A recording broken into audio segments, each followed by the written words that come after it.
Water, an inorganic, transparent and odorless chemical substance that covers 70% of the known Earth's surface. It is the driving life force behind the carbon-based organisms that flourish on our Earth. It borders and separates our lands and collects and solidifies at the inner and outer regions of our flat, stationary realm. God should have sent a message to the inhabitants of Earth and been precise and told them to watch the water, to meditate on its function and natural laws, because in their time a great deception would be cast over them, like a cold shadow of an unknown, nefarious king. And maybe God did send this message in the form of a flood, but its truth was mythologized and buried, and the lie propagated in spite of it. Resting water does not curve and convex. The natural laws of a resting body of water insist that it takes the exact shape of the container it fills, and always finds and maintains a flat level. Resting water always rests flat. And watching the water when we sit at vantage points, when journeying above in planes, and before we take a sip from our drink, we must remember to never forget this law. Most of us instinctively understand the laws of water, and yet many continue their day-to-day willfully participating in the nonsensical, heliocentric hoax.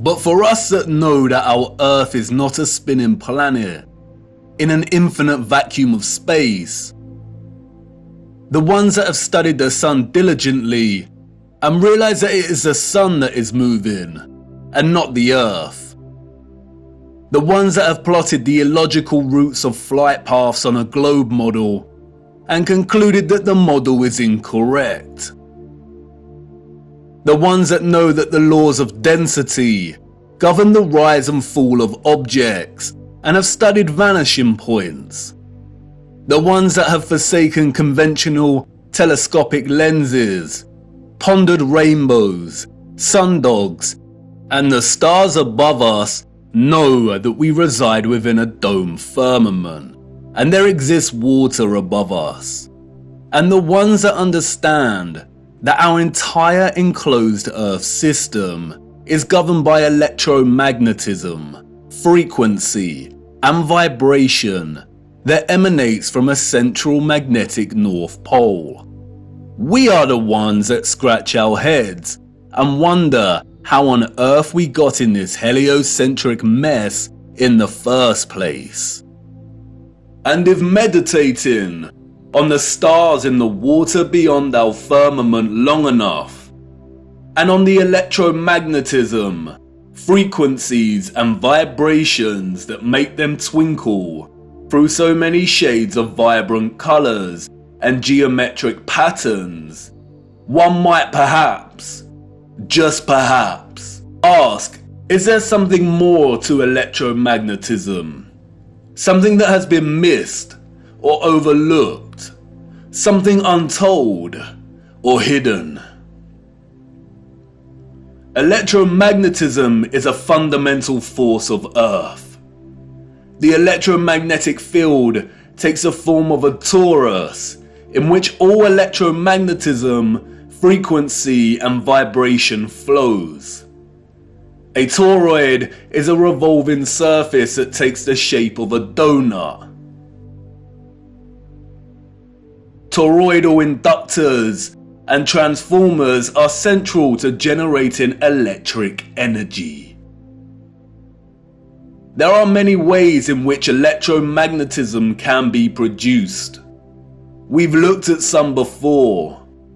We know that a magnetic field can produce electricity, and that electricity can produce a magnetic field.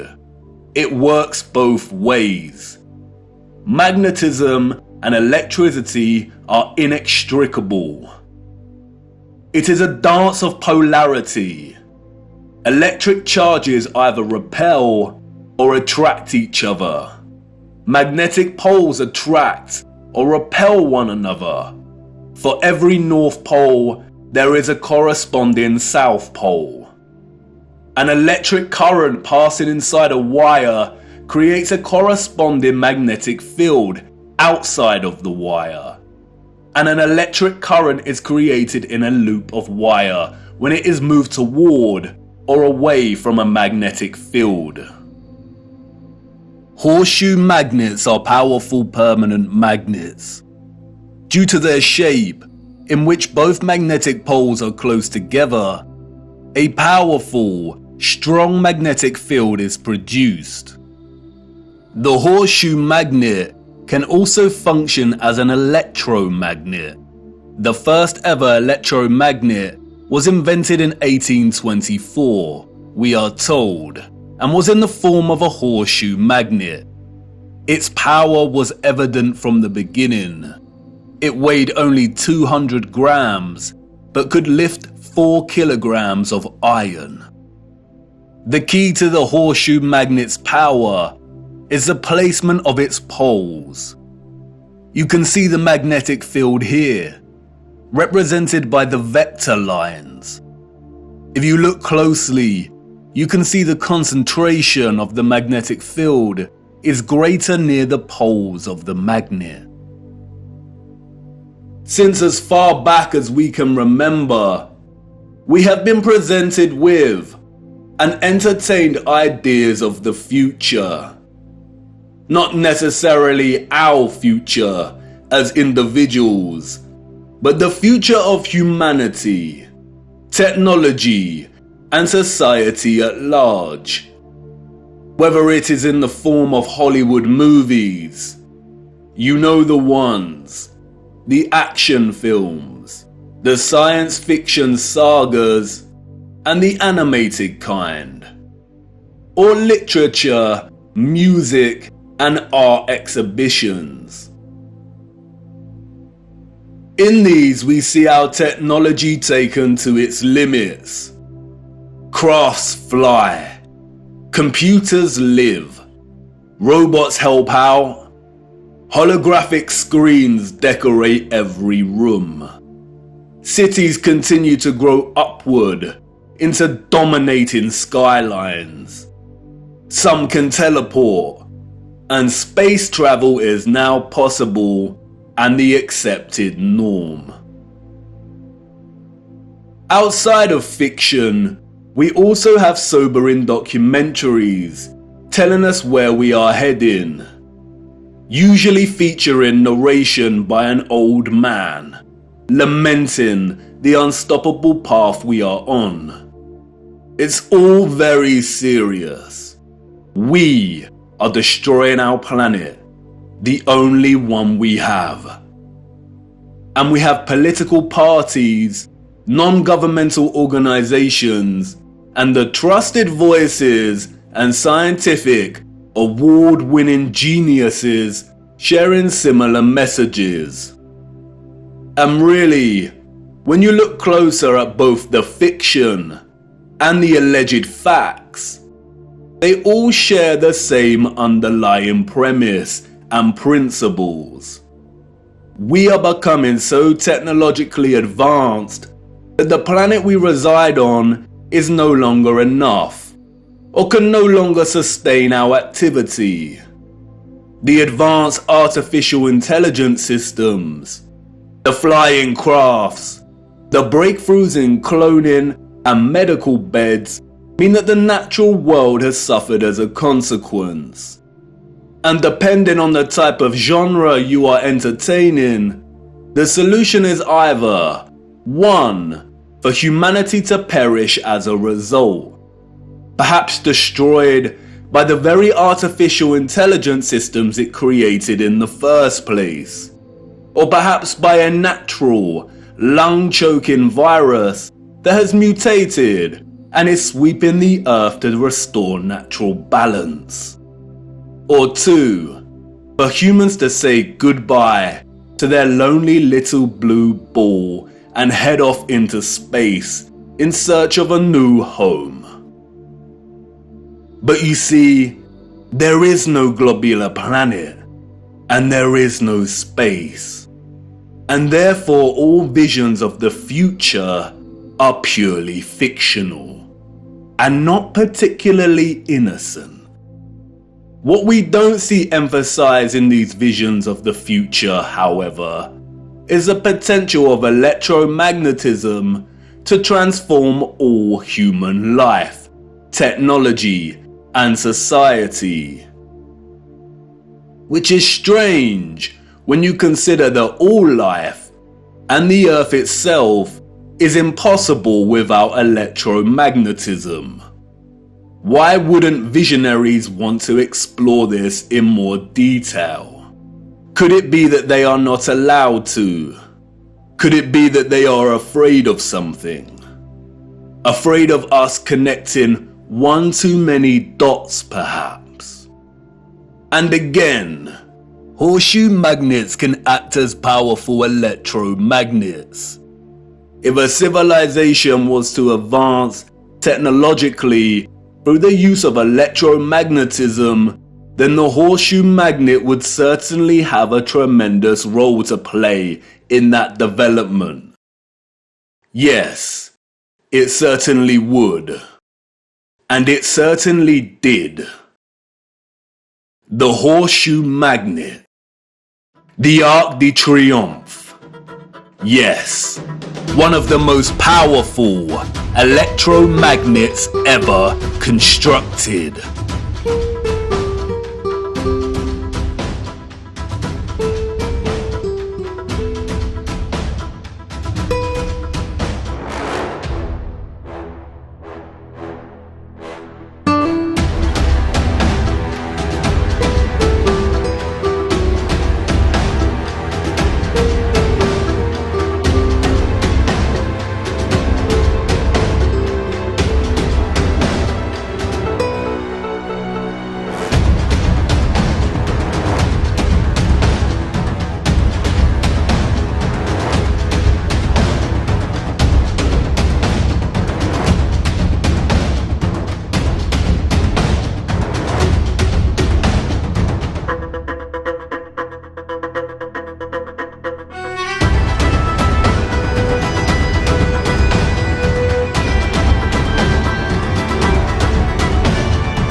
Welcome to the future.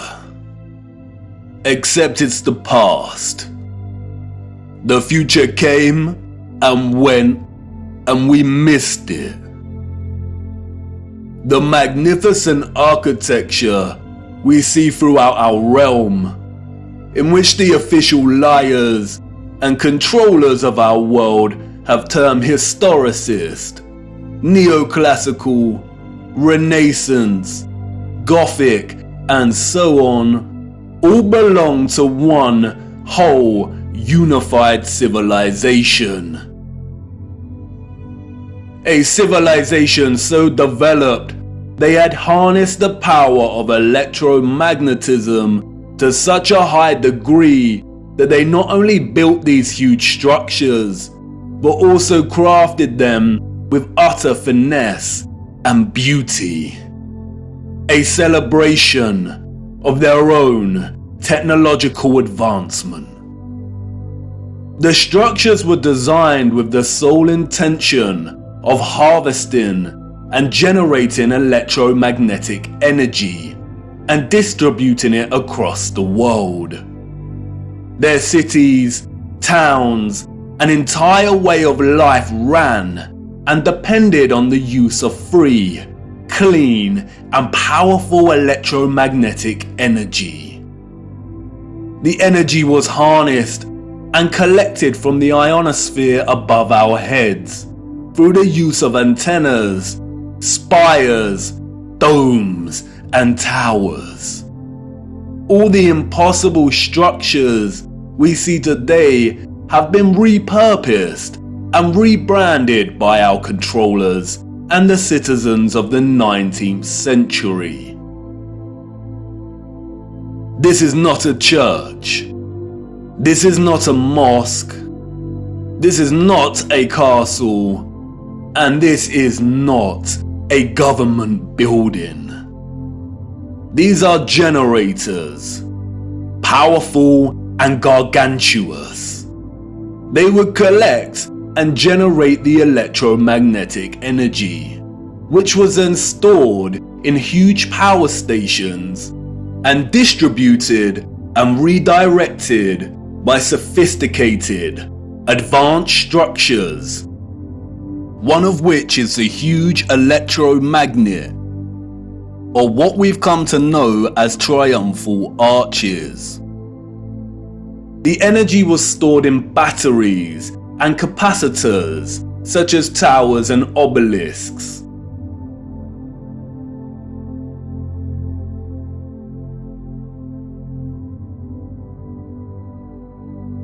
All cities were constructed across our realm in the form of one big, interconnected power grid, much like a huge computer motherboard. I already know what you're thinking. What? He's finally lost it. He had us with Flat Earth, but this is just too much. I know. The backup programming is kicking in. But before you turn away to leave and cast aside your muddy boots, let me show you how it worked. As you know, we live on a flat stationary plane. At the center is a source of magnetism at the North Pole, and directly above this is Polaris, fixed at the central and highest point of a wondrous crystalline dome firmament. Beneath the firmament, different layers of atmosphere exist at different heights. The ionosphere starts at about 30 miles above Earth. It includes the thermosphere and the mesosphere. The ionosphere is an electrical atmosphere that is ionized by the sun's electromagnetism. It also forms the inner edge of the magnetosphere. I know, a lot of big words and abstract concepts, but you are familiar with this process and have been witness to it every day for the entirety of your lives. As you can see, The vials here contain molecular gases that are present in the atmosphere above us. When an electromagnetic source, such as a Tesla coil, is applied within close proximity of these gases, the coil's magnetic field ionizes or charges these gases, and the result is phosphorescent plasma. The gases become colorized. This is why our sky is primarily blue, because the sun's electromagnetic presence ionizes the atmosphere, and the result is colored plasma. When the sun is entering or exiting our region, or what the liars of the world call sunrise and sunset, we see a variety of color gradients due to its distance from the ionosphere above us. When the sun is no longer journeying above our region, the sky loses its color and we can see the stars in the firmament beyond. Although the official scientists designate the ionosphere as an atmospheric layer, it is actually an ethereal layer. Ether is the fabric or element that carries electromagnetism. It connects everything in our realm. It is the fabric that makes the sun and moon and their concentric journey above our disk possible in the first place. Ether is the mysterious fifth element. It connects everything electromagnetically through vibrational energy. It is the glue, the web, the driving force behind absolutely everything. The four other elements, air, fire, water, and earth, only exist because of the ether. They are expressions of ether's vibrations. Cymatics is a good example of ether's presence. The frequencies fed through the Chladni plate make the sand or salt form precise and complex geometric shapes. The higher the frequency, the more complex the geometric pattern. But what is the conduit that takes the frequency's vibrations and allows the sand to take such shape? That is the ether at work. That's why we see fruits and vegetables that closely resemble cymatic patterns. It is the ether at work.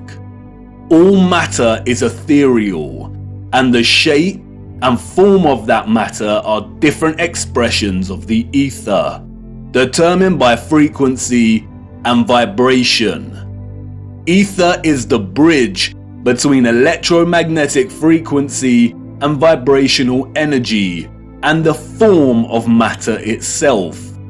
You could call it the Holy Spirit of God. The historical and scientific discourse of ether is a deliberately manipulated one. The enemy introduced the truth only to discredit and subsequently bury it. Some of the alleged figures of the past have written on ether. The so-called Aristotle called it the fifth element. James Clerk Maxwell, the so-called father of electromagnetism, spoke of the ether, stating, "In several parts of this treatise, an attempt has been made to explain electromagnetic phenomena by means of mechanical action, transmitted from one body to another by means of a medium occupying the space between them." The undulatory theory of light also assumes the existence of a medium. We have now to show that the properties of the electromagnetic medium are identical with those of the luminiferous medium. The medium he refers to here is the ether. Albert Einstein and others successfully solidified the heliocentric model through fraudulent schools of scientific thought. But even Einstein could not deny the presence of ether. According to the general theory of relativity, space is endowed with physical qualities. In this sense, therefore, there exists an ether. According to the general theory of relativity, space without ether is unthinkable. For in such space there would not only be no propagation of light, but also no possibility of existence for the standards of space and time, measuring rods and clocks, nor therefore any space-time intervals in the physical sense.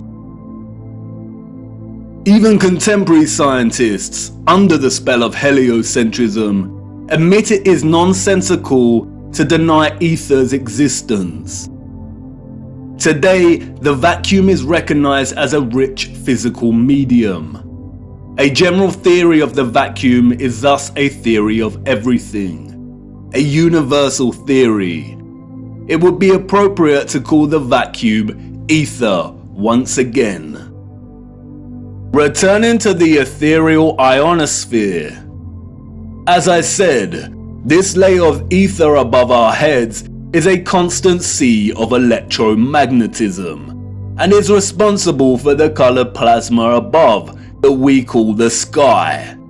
The source of its electromagnetism is the sun. It is because of this ionized layer that we get ionospheric lightning in the form of sprites, which in turn influence the thunderstorms below. An ion is a particle, atom, or molecule with a net electrical charge. Electricity is a continuous flow of ions. The electrolytes in our body are ionized. Everything is connected by electromagnetism and the ether.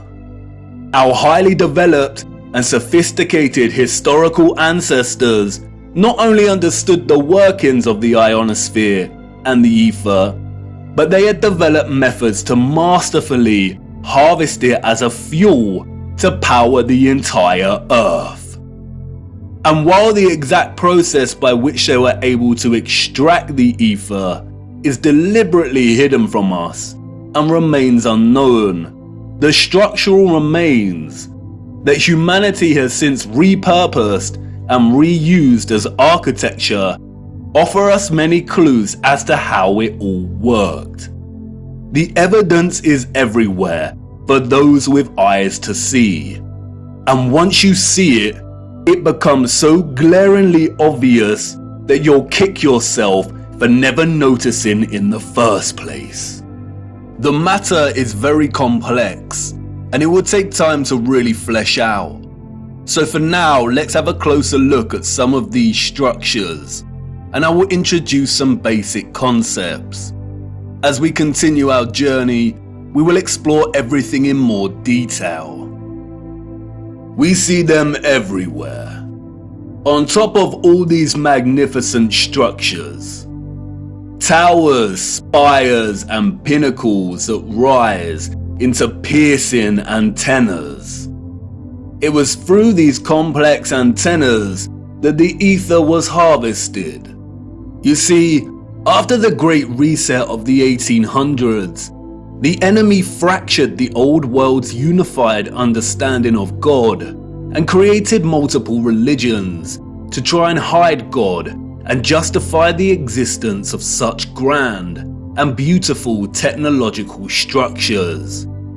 And I know this may trigger some people, but stay with me, I will not let you down. But for now, it is critical to understand that a lot of the religious icons that adorn and make up these antennas were never indicators of different religions in the old world. Nor were they intended to be. They signaled something else entirely. They are usually made from copper and gold. Both are excellent conductors of electricity. In many of the structures we call cathedrals, the symmetrical spikes on the pinnacles worked in a similar fashion, extracting ether from the ionosphere. Once harvested, the energy would inevitably have been drawn down into the top larger portion of these domed structures. When examining many of the interiors of these domes, we come to realize that they rely heavily on symmetrical ornamentation. This is achieved by indentation or cavities in the masonry. In the world of electromagnetism, a cavity resonator works through symmetry to produce oscillation or vibration of energetic particles. Symmetrical shapes force energetic particles or ions to vibrate in a constant manner. Is this why we see perfect symmetrical ornamentation within the ceiling of many domed structures? It no doubt sounds absurd, but the majority of these structures also feature a smaller type of cavity resonator, or what is more appropriately termed cavity magnetrons, that offer some clarity as to the real function of these structures. A cavity magnetron is a high-powered vacuum tube that generates microwaves using the interaction of a stream of ions with a magnetic field while in the cavity resonator. A magnetron operates through a hollowed, symmetrical vacuum.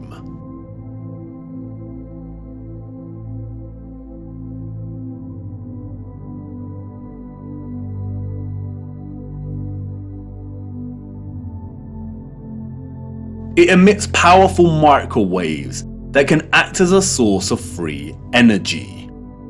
If you break the symmetry or close the vacuum, it no longer functions. But can you see the resemblance? These structures were never intended to hold glass within them. The controllers added the stained glass to the rose windows to shut off the magnetron's function. They closed out instruments of free energy. And they are everywhere in these structures.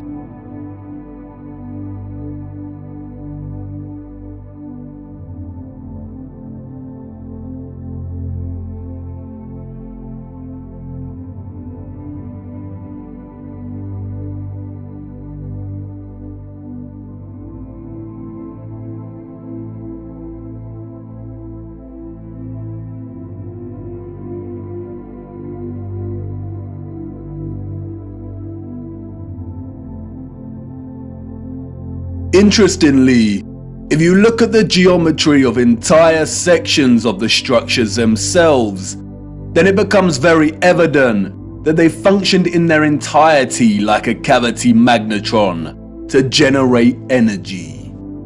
All cavity magnetrons consist of a central heated circular metal chamber in which the current leaves, and it's called a cathode. Look at that word. Cathode. Does it remind you of another word? Cathedral. Cathode.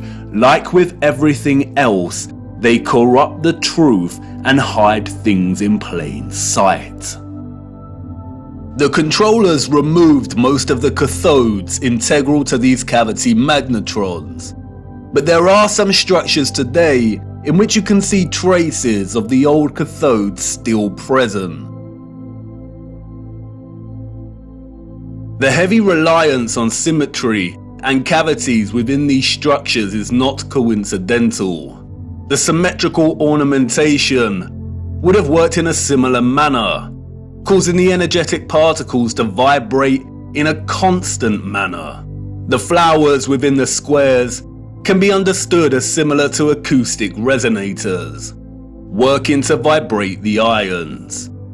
It is here that the energy would have been continually manipulated into vibrational and electromagnetic energy of specific frequencies. Really look at these magnificent acoustic resonators. Could you craft one of these by hand today, and at such height? Why would an underdeveloped people spend so much of their time crafting such perfect symmetrical ornamentation, especially if it had no function and was purely aesthetic? They wouldn't. The cavity resonators and magnetrons would have had to have worked in partnership with a central engine or reactor contained within all these structures. Both resonator and reactor are interesting words. Just like the words conductor, generator, creator, and the name Mercator, they all contain the word Tor within their linguistic structure. They hold a linguistic memory and pay homage to the torus or toroidal field. The torus is the flow of electromagnetism. Without this flow of energy, there would be no life on Earth. No one can really know for sure, but some have suggested that the engine was probably similar to a fusion reactor. The traces of these engines can be found within all of the larger generators. The empty shell of where the engine used to reside is usually, but not always, octagonal. It's been right in front of our faces the whole time. The controllers remove the engines, sometimes repurposing the space as baptistries and bandstands, sometimes just leaving the base either barren or attempting to cover them up. We see these octagonal structures in cathedrals, government buildings, mosques, and detached bandstands.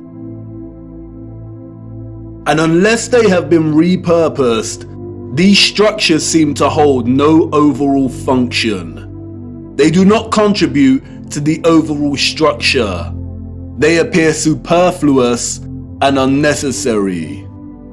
Theories have surfaced that the engines or central technological mechanism was similar to a tokamak. And while I do not subscribe to this idea, which will become evident as to why later in our journey, for now we will use it for illustrative purposes. A tokamak is a powerful device that uses a magnetic field to produce plasma in the form of a torus. The contemporary tokamaks we see are used in thermonuclear fusion power. The tokamak's toroidal field, in conjunction with the vibrating ions from the ether, would have produced a highly conductive electromagnetic field of gases called plasma, just like our sun and ionosphere. If those of the old world used anything closely resembling a tokamak's capability, then the result would have been an abundance of free, powerful, clean electromagnetic energy that could fuel entire cities and the entire Earth. These were never churches, cathedrals, castles, and parliament buildings. They were all huge engine generators.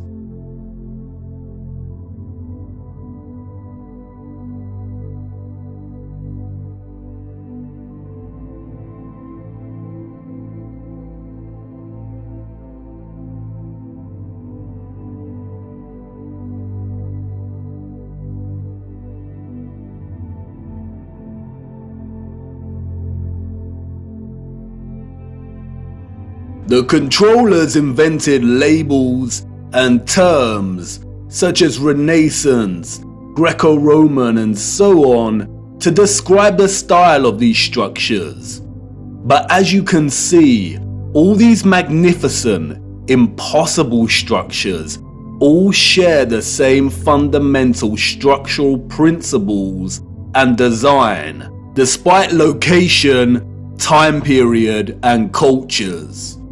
And this is because they were created with the sole purpose of generating energy. And just because these structures were never used for prayer and worship does not mean they were not holy sites. The civilizations of the past had a relationship with the Source and the Holy Spirit, or the Ether, like no other.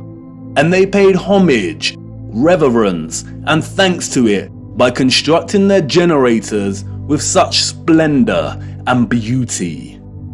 And not only that, but they constructed the entirety of their structures, statues, and ornamentation in reverence of this gift, in reverence of the energy production that made their way of life possible in the first place. The laurel wreath, which the satanic controllers have corrupted in their appropriation of the symbol and redesignation of it to represent Apollo and Lucifer, is in fact a toroidal coil. And we see the toroidal coil throughout the old world's infrastructure, as simultaneously having both a function and a celebration of this function.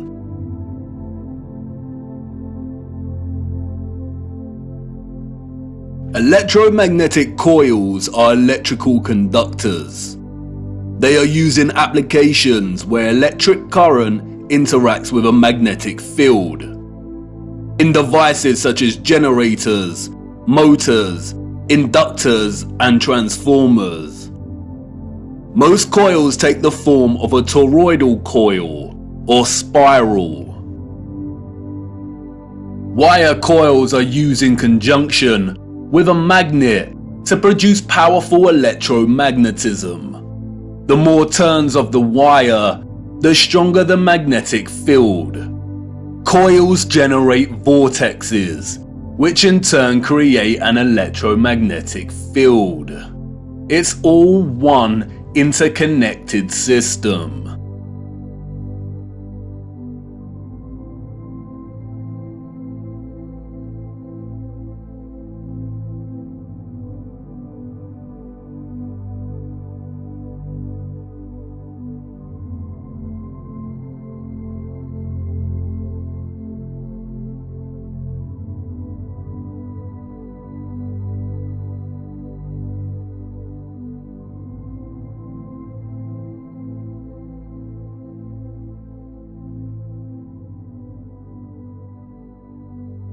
And we see it everywhere.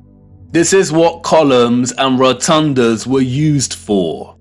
Powerful coils to generate electromagnetism and carry the current in loops. The torus is found at the base of pretty much every column found throughout our realm. It is everywhere. Look at the movement of electricity through a wire and the simultaneous magnetic field it produces. This is exactly the shape of a column. And we see this present in all of these gigantic and meticulously crafted columns.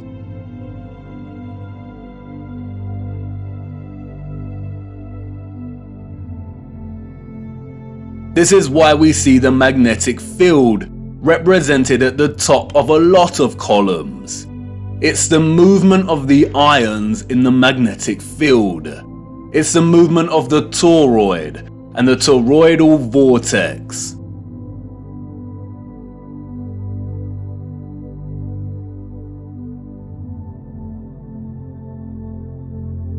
As you saw, coils of copper wire are essential in electrifying the magnet. And I know what you want to say. That's great, but the columns and other structures you are referring to are made of stone. But you see, all of these impossible structures are made from a mixture of stone and metal. They used iron bars in their construction. Iron is magnetic.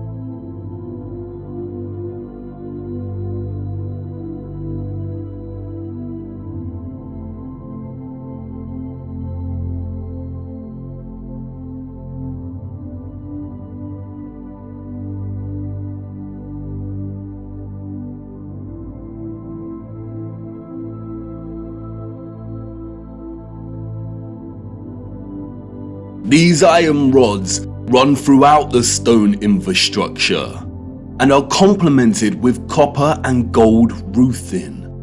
Copper and gold are strong conductors of electricity.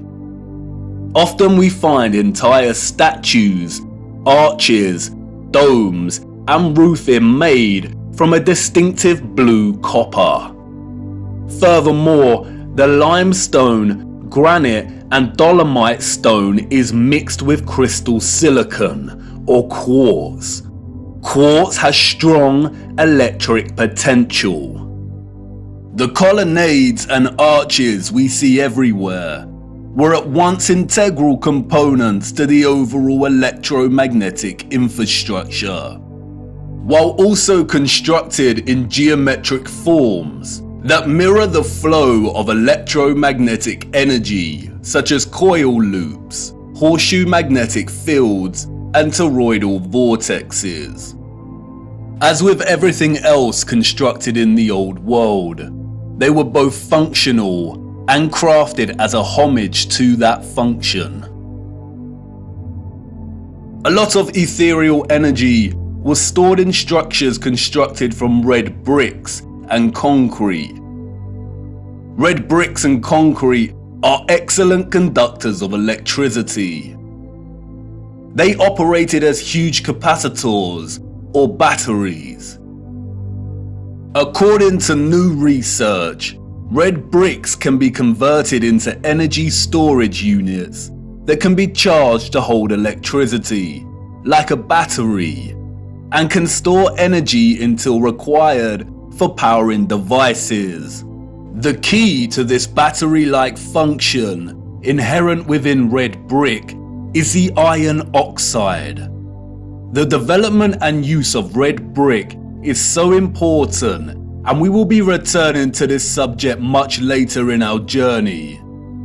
The really big red brick power stations and batteries were designated and recognizable by their white stripes, such as St Pancras Railway Station in London, and many other famous structures. We still carry this red and white stripe designation of power stations today, and it is also an indicator for the magnet. Some were constructed of blue, black, and brown with white stripes. Towers, obelisks, and small clock towers functioned as the intermediate capacitors or batteries to store, distribute, and provide energy throughout the grid. The entire flat realm Earth was connected as one whole grid, a complex interconnected system of free energy production, distribution, and consumption. And this entire grid was destabilized and deactivated somewhere between the 17th and 19th century. Power grids like this do not function on a spherical mass. Our historical ancestors knew that the earth they walked upon was flat. This type of futuristic technological advancement is the result of a civilization knowing exactly what type of earth they lived upon. They were not subject to the same satanic deceptions and abuses as we are. They were not raised believing they existed on a lonely, globular rock spinning in the vacuum of space.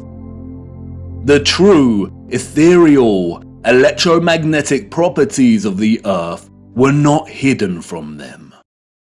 They knew there was a domed firmament above their heads. They studied it.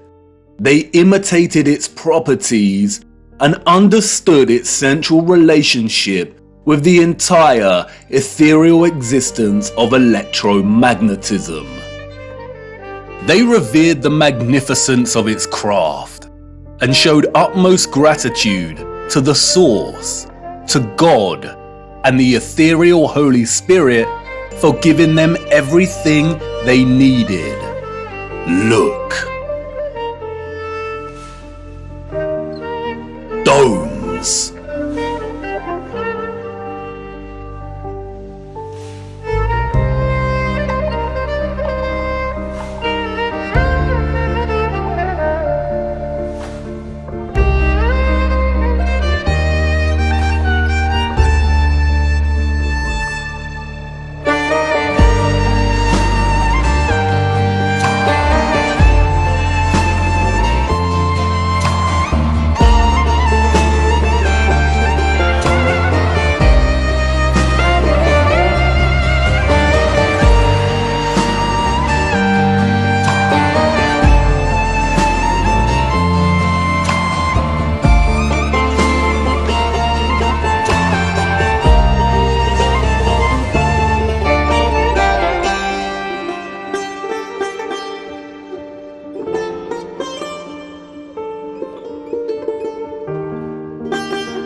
Have you seen anything as overwhelmingly exquisite as this before?